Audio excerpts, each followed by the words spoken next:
Olá, meus queridos alunos, uma satisfação imensa estar na companhia de vocês, gravando um vídeo de dicas conforme eu havia prometido, para aqueles que vão fazer agora no final de semana a prova do STM, nosso Superior Tribunal Militar. Meus caros, para aquele que se preparou para o concurso, a prova certamente não vai ser difícil. Aqueles que escolheram o lugar onde eu trabalho, a casa do concurseiro, agradeço pela confiança em mim e em outros colegas depositados e tenho certeza que para aqueles que se prepararam para casa, a aprovação vai ser muito mais fácil. Conforme eu havia prometido para os senhores, eu vou fazer umas dicas gerais, vou dar umas dicas específicas sobre o que eu imagino que vai cair na tua prova, o que eu acho que deve vir agora na prova deste domingo, né, do dia 4 de março, para o STM. Nesse momento eu estou aqui no aeroporto Salgado Filho, em Porto Alegre, está quase na hora do meu voo, porém como eu me comprometi a gravar um vídeo com dicas de véspera para vocês, assim eu vou fazer. Meus caros, e a primeira coisa que eu quero conversar com os senhores é sobre a distinção entre ética e moral. Sobre ética e moral, a primeira distinção que eu quero que tu recordes é que ética é uma expressão que vem do grego ethos, enquanto moral é uma expressão que vem do latim mores ou morales. Meus caros, da onde que surgiu cada uma? Tá? O surgimento da ética, ele vem lá da filosofia grega. A gente diz que a ética surgiu a partir da filosofia. Alguns falam que surgiu junto da filosofia e outros falam que surgiu depois da filosofia. Mas a sua origem está intimamente ligada à filosofia grega, tanto que a palavra ethos decorre do grego. Enquanto isso, meus caros, a moral, ela sempre existiu. Isso a Banca CESP gosta de explorar esse tipo de tema. A moral sempre existiu. Como que existia a moral? A moral, o que ela é? Ela julga os costumes, os hábitos, aquilo que as pessoas fazem ou deixam de fazer. São esses julgamentos que as pessoas fazem de si próprias e dos outros. O que é moral? O que não é moral? Tudo isso quem faz é a moral e não a ética. A ética não se preocupa com bobagens, a ética é uma coisa mais séria. Os valores éticos, eles se perpetuam com o tempo. São valores sólidos, como a questão da fraternidade, dos princípios éticos. Agora, na moral, a gente julga o que é moral, o que é imoral, e muitas vezes esse julgamento não tem muito filtro. Por exemplo, te exemplifico de forma bem simples. A questão do fumar em público. A ética não se preocupa se fumar é ético ou antiético. Só está fumando, o problema é dela. Agora, a moral já se preocupa. Fumar hoje em dia é uma coisa que é considerada quase que imoral. Para alguns, fumar é imoral. Outro exemplo, relacionamentos homoafetivos. A ética não se preocupa com relacionamentos homoafetivos. Já a moral se preocupa com relacionamentos homoafetivos. Hoje em dia não fere a moral. A ética nunca feriu. Agora, hoje em dia já não fere a moral. Em outros tempos, era imoral um relacionamento, por exemplo, entre dois homens ou entre duas mulheres. Então, essas são as principais distinções com relação à questão da perpetuação no tempo. Os valores éticos não é que eles sejam imutáveis. Eles não são imutáveis, eles podem mudar, mas eles são muito mais sólidos, muito mais rígidos que os valores morais. Os valores morais, eles vão alterando-se com o passar do tempo.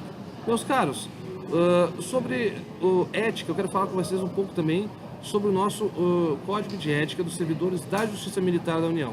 Esse certamente vão aparecer algumas questões na tua prova e eu quero que a gente faça algumas construções importantes que tu chegue lembrando na prova, que tu não te esqueça. Primeiro, os objetivos do nosso Código de Ética.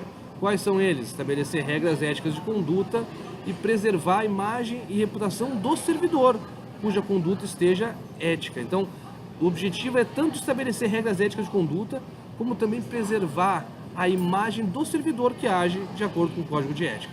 Senhores, o que nós temos de importante? A questão da ética, ela está intimamente ligada com um dos princípios da administração pública, contido lá no artigo 37, caput da Constituição Federal. Qual que é esse princípio? O princípio da moralidade. Então, a questão do Código de Ética está intimamente ligado ao princípio da moralidade. Senhores, chamo a atenção que o Código de Ética dos Servidores da Justiça Militar, ele traz a questão de que que a publicidade dos atos administrativos constitui requisito de eficácia e moralidade, bem como a omissão dessa publicidade é considerado um comprometimento ético. Então é importante lembrar dessa construção, que eu acho que é um texto bem interessante, está previsto lá no artigo, se não me falha a memória, artigo 4º do Código de Ética, tá? Que é a questão da publicidade dos dados administrativos é tanto um requisito de eficácia quanto de moralidade, e a omissão é considerada comprometimento ético. Senhores, o que mais chama a atenção? O nosso Código de Ética preocupa-se com a questão do omitir ou falsear a verdade, tá? Agora, o que eu acho que vai cair é o artigo 6º, que traz aqueles deveres fundamentais dos servidores da Justiça Militar da União. Esses deveres vocês têm que dar uma lida, porque é muito comum que te deem um dever, só que mudem alguma coisa, mudem uma palavrinha que troque o sentido da coisa. Então foca no artigo 6º, e aí tu vai ver a questão do zelo e eficácia, do agir probo, reto, leal, justo, sempre buscando opções. Quando tiver um conflito de opções, qual caminho deve seguir o servidor? Não é aquele que atende o interesse particular ou o interesse do administrado, é aquele que atende o interesse público. A prestação de contas é dever fundamental, tratar os usuários com urbanidade. Te lembra que urbanidade não é nada ruim, urbanidade é tratar as pessoas com questão da cordialidade, do respeito do trato urbano do dia a dia. Meus caros, a questão de quando a gente toma ciência de alguma coisa que está acontecendo errado, não é dever teu apenas agir certo. Teu dever é tanto agir certo, quando tu vê que alguém está agindo errado, tu tens que representar. Então as ações imorais, ilegais ou antiéticas devem ser denunciadas. Agora, o que eu acho muito interessante é a questão do direito de greve, a forma que é abordado no teu Código de Ética. No teu direito, com relação ao direito de greve, nós temos no inciso 7 do artigo 6º, que é dever fundamental, zelar no exercício do direito de greve pela defesa da vida e da segurança coletiva. Então não está dizendo que tu não pode exercer o direito de greve, só está dizendo que no exercício dele tu deves zelar pela defesa da vida, bem como pela defesa da segurança coletiva. Meus caros, todo ato contrário ao interesse público é óbvio que deve ser comunicado imediatamente. Então tu vê que a questão da ética ela é muito tranquila, ela é muito simples, não tem muito mistério. O que tu tens que cuidar são com palavrinhas que mudam o sentido da coisa e tenta achar sempre a coisa mais lógica. Um inciso do artigo 6º que eu acho que tem cara de banca CESP é o inciso 16. Olha o texto do inciso 16. Prestar no ato da posse compromisso de cumprimento das normas de conduta ética. Como que pode ser trocado isso aí? Daqui a pouco eles te trocam prestar no ato da posse por prestar no ato da exoneração. Tu não vai prestar no ato da tua exoneração um compromisso de cumprimento das normas éticas. Na exoneração tu está saindo. Nem no momento do exercício. Tu tem que prestar esse compromisso no ato da posse, que é o momento que tu te torna, que tu vai ser investido servidor da Justiça Militar. Então não te esquece dessas peculiaridades. Meus caros, as vedações do artigo 7º, também todas essas listas, escuta só, sempre que tu tiver uma legislação específica e tu tiver uma lista, por exemplo, uma lista do que é dever fundamental, do que é vedado, tudo isso tem cara de cair em prova, são pontos muito explorados pela maioria das bancas. As bancas adoram listas em legislação específica. Então a lista do artigo 7º é uma lista que tu tem que ler na véspera, que deve cair alguma coisa. Mas fica tranquilo que tu vai ter muito simples devem ser as tuas questões. Então o que pode cair, por exemplo, na tua prova da questão das vedações? A questão de ausentar-se injustificadamente do local de trabalho, atribuir a outro em erro próprio, submeter servidor a situação humilhante. Tá? Agora, o 15, esse é o que tem mais cara de cair. Manter sob subordinação hierárquica, cônjuge ou parente em linha reta ou colateral até o 3º grau. Isso tem cara de banca CESP. Meus caros, aqueles que foram meus alunos na casa do concurseiro, a gente aprendeu a contar os graus de parentesco. Se alguém não lembra, me chama pelo Facebook que eu lembro vocês como é que faz. Então te lembra que tu não pode manter sob subordinação hierárquica, cônjuge ou parente em linha reta ou colateral até o 3º grau. E te lembra que o teu código de ética não traz nenhuma exceção. Meus caros, outras dicas que eu dou para os senhores que eu acho bem pertinentes, tá? Com relação à questão do código de ética, é a questão da possibilidade de tu consultar previamente eventual negociação antes de fazê-la, para ver se fere ou não o código de ética. É óbvio que a consulta deve ser prévia, tá? Então bem interessante todas essas questões, mas a minha grande aposta é com relação às listas. O artigo 12 eu acho possível de cair na tua prova também.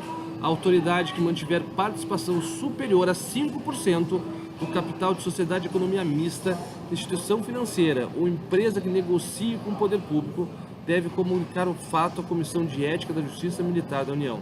Então olha só, se tu tiver uma participação superior a 5%, ninguém está dizendo que tu não pode ter participação. Tu pode ter participação, porém tu não podes ter participação que seja superior a 5% do capital dessa sociedade de economia mista, instituição financeira ou empresa que negocie com o poder público. E caso tu tenhas, vejam só, se tu tiveres, também não está dizendo que tu não pode ter mais de 5%, está dizendo só que tu tens que comunicar o fato para a Comissão de Ética da Justiça Militar da União. Tranquilo? Tranquilo, né? O artigo 13, mais vedações, tá? Chama atenção que tu receber salário ou outra remuneração de fonte privada, por si só, não é algo que é proibido. Não é proibido que tu receba salário ou outra remuneração de fonte privada. Agora, o que tu não pode receber é salário ou outra remuneração de fonte privada que esteja em desacordo com a lei, conforme o artigo 13, inciso 1. Meus caros, questão de transporte, hospedagem, favores de particulares. Tá? Quando tu for receber alguma coisa de particular, tu pode até receber, porém tu não pode receber se for uma situação que vai gerar dúvidas sobre a probidade, sobre a tua probidade ou honorabilidade, quer dizer, pessoa proba, é uma pessoa honrável ou não. Então a tua honra nunca pode ficar em jogo. Não é que tu não possa receber nada, porém a tua honra tem que ser sempre preservada. Meus caros, o que mais eu chamo a atenção dos senhores?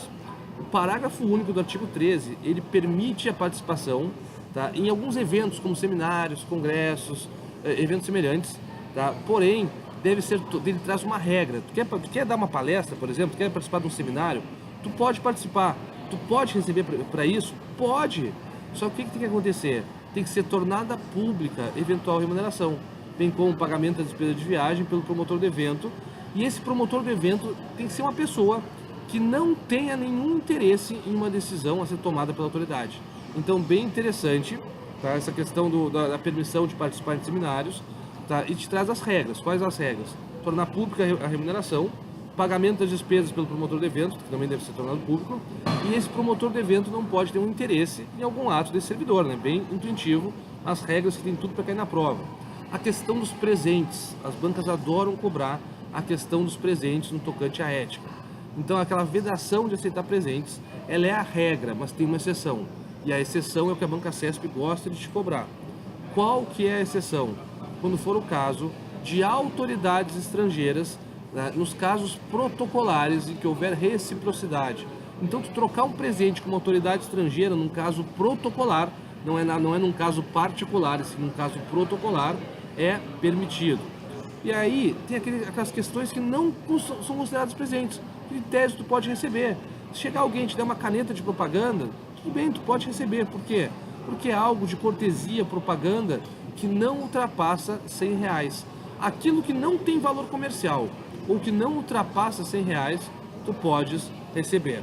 Meus caros, e se tu receber um presente e esse presente tu vai gastar para devolvê-lo? Tu é obrigado a gastar para devolver esse presente? É óbvio que não, né, meus caros?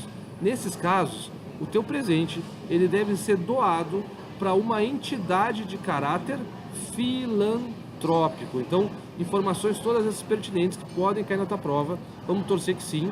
Depois, meus caros, como se resolve divergências entre autoridades públicas? De forma interna, nunca externa, né? Nós nunca vamos chamar alguém de fora para resolver os nossos problemas. As divergências são resolvidas internamente, mediante o quê? Coordenação administrativa, tá? Não te esquece, meus amigos. Outros pontos interessantes, com relação aos processos, né, que o servidor vai decidir. Ele nunca pode decidir contrariamente às provas, ele tem que sempre decidir a favor do que está provado. Depois, meus caros, ele também não pode, no momento atuando nos processos, se abster de cientificar o servidor previamente, não é posteriormente, é previamente, sobre exoneração de cargo em comissão ou dispensa de função gratificada. Depois, meus caros, o que nós temos que ter cuidado também? Não se pode, por mais que os atos sejam públicos, o princípio da publicidade, requisito de eficácia e de moralidade, como a gente já viu, tu não pode sair por aí opinando publicamente sobre, por exemplo, a honorabilidade, o desempenho de uma autoridade da justiça militar, ou sobre o mérito de uma questão que foi submetida para tu decidir, seja uma decisão tua individual ou de um órgão colegiado que tu participe, a não ser que seja um caso de conhecimento geral. Os casos de conhecimento geral não há restrição. Meus caros, basicamente eram essas as dicas principais que eu tinha para passar para os senhores. Composição decoreba. Composição tu tem que dar uma lida, pode cair na tua prova, só que é pura decoreba. Então o que tu faz para analisar a questão da composição? Tu dá uma lida na véspera também, no artigo 20, tá? Que tu vai ver que a Comissão de Ética da Justiça Militar da União vai ser composta por 3 membros e os seus suplentes. Quais são os requisitos para tu ser membro ou suplente? Tu tem que ser efetivo, então não vamos ter CC, são servidores efetivos, e tem que ser estáveis, é o segundo requisito. Quem que vai designar? O presidente do tribunal. Qual que é o requisito? O terceiro requisito, nunca ter sofrido punição administrativa, civil ou penal. Então, meus caros, eram essas as principais dicas. O mandato, o pessoal da comissão, dos membros da comissão de ética, 2 anos, permitida a recondução da totalidade dos membros, tem cara de prova. A banca pode tentar te induzir que não é permitida a recondução da totalidade, porque é o normal. Normalmente são assim as coisas. Tu não pode reconduzir todo mundo, aqui tu pode. Então são pontos que tem toda a cara de prova, artigo 20, parágrafo 2º. O mandato é de 2 anos, permitida a recondução da totalidade dos membros. Então pode reconduzir todo mundo? Pode, não tem problema nenhum. Meus caros, agora, aquele que está respondendo a processo civil, penal ou administrativo, ficar impedido de compor a comissão. Não te esquece dessa situação. Tu está respondendo, aqui a gente rasga o princípio constitucional da presunção de inocência. Tu está respondendo, tu já está impedido de compor a comissão. Tranquilo, meus caros? Tranquilo, né? Então, basicamente era isso, são essas minhas dicas principais, que eu acho que vai cair na tua prova, da parte de ética. Eu quero desejar para todo mundo, não só para os que foram meus alunos, aqueles que não foram no regular também, uma boa prova a todos, especialmente para os alunos, né? O pessoal da Casa do Concurseiro, que eu tenho muito orgulho de atuar. Tenho certeza que vocês vão chegar lá e vão fazer uma prova excelente. Vocês escolheram, sem qualquer modéstia, o melhor curso online do país. Então, vão tranquilos, cheguem na prova confiantes, cheguem numa boa, olhem para o lado e digam para o teu concorrente, eu estou preparado, eu vou passar porque eu fiz a Casa do Concurseiro. Tá bom, meus amigos? Um abraço a todos. Mandem as dúvidas para mim. Até o sábado de tarde eu vou estar tirando dúvidas pelo Facebook dos meus alunos. Tá? Então, vamos conversando. Tranquilo, gurizada? Um abraço a todos. Estou com vocês. Em pensamentos, estou torcendo pelos senhores. Eu estou indo para Brasília agora, não para treinar vocês, por outro motivo profissional. Essa minha vida de professor do país me faz com que a gente tenha muitas viagens. Então, se eu encontrar alguém em Brasília, vai ser uma passagem rápida. Podem parar, conversar comigo, que eu vou recebê-los com o maior prazer. Um abraço a todos e boa prova!